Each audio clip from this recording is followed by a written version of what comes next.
নমস্কার সকলকে।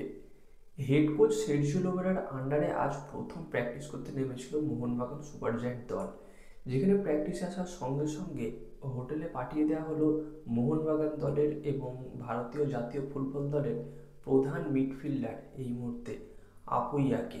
কিন্তু কেন পাঠিয়ে দেওয়া হলো, কী কারণে, এবং আজকে অ্যাকচুয়ালি প্র্যাকটিসে কী কী হলো, সেই সকল বিষয়টা সবিস্তারে আলোচনা করবো এই ভিডিওতে। এবং সেই সঙ্গে আগামী 13 তারিখ মেসির সামনে যে খেলাটা হবে, প্রীতি খেলা বা ফ্রেন্ডলি ফুটবল ম্যাচ, সেখানে মোহনবাগান দল খেলবে ডায়মন্ড হারবার এফসির সঙ্গে। তো সেখানে মোহনবাগান দলের হয়ে কোন কোন প্লেয়ার প্রতিনিধিত্ব করছে সেটাও কিন্তু এই ভিডিওতে আলোচনা করব। তো বন্ধুরা, ইম্পর্টেন্ট টপিক হতে চলেছে, তোমরা ভিডিওটা অবশ্যই শেষ পর্যন্ত দেখতে থাকো। তো প্রথমে যদি আজকে প্র্যাকটিসের ব্যাপার নিয়ে কথা বলি মোহনবাগান দলের, যেখানে আজকে কোচ সের্জিও লোবেরার আন্ডারে মোহনবাগান দল প্র্যাকটিসে নেমেছে। সেখানে কোচ সের্জিও লোবেরাকে দেখা গেছে মোহনবাগানের প্রত্যেকটা প্লেয়ারের সঙ্গে হ্যান্ডশেক করতে, যেটা কিন্তু সের্জিও লোবেরার নিয়ম বলা যায়।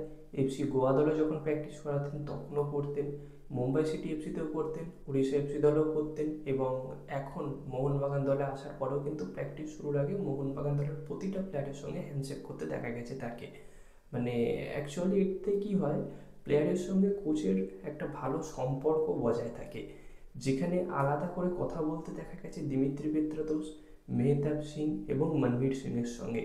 মনবীর সিং এবং মেহতাব সিং কিন্তু আগেও এই সের্জিও লোবেরার আন্ডারে খেলেছেন।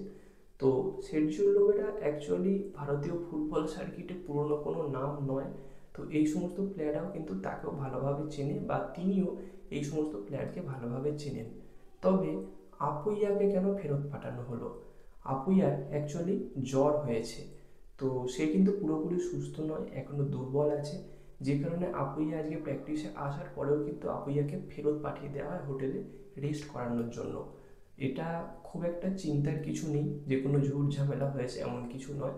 তো তার শারীরিক অবস্থা খুব একটা ভালো নয়, যে কারণে আপুইয়াকে কিন্তু আবার হোটেলে পাঠিয়ে দেওয়া হয়েছে। তো এটা ক্লাবের তরফ থেকেই হয়েছে বা কোচের তরফ থেকে যাই বলতে পারো। তো এই গেল মোহনবাগান দলের প্র্যাকটিস নিয়ে আপডেট। তো এবার যদি মেসির সামনে মোহনবাগান ইলেভেনের হয়ে বা মোহনবাগান অলস্টারের হয়ে কোন কোন প্লেয়ার প্রতিনিধিত্ব করবে সেই বিষয় নিয়ে কথা বলি। তো সেখানে যে সমস্ত প্লেয়ারটা খেলবে তাদের নাম তোমরা দেখতে পাচ্ছ, সবার নাম ধরে বলতে পারছি না, তবে সেখানে রহিম নবী, ব্যারেটো, শিলটন পাল, এই সমস্ত প্লেয়ারগুলো কিন্তু রয়েছে। অ্যাকচুয়ালি মোহনবাগানের সঙ্গে ইস্টবেঙ্গলের খেলার কথা ছিল, তবে বর্তমানে কোনো একটা কারণে মোহনবাগানের সঙ্গে ইস্টবেঙ্গলের খেলাটা হবে না, খেলাটা হবে মোহনবাগানের সঙ্গে ডায়মন্ড হারবার এফসির।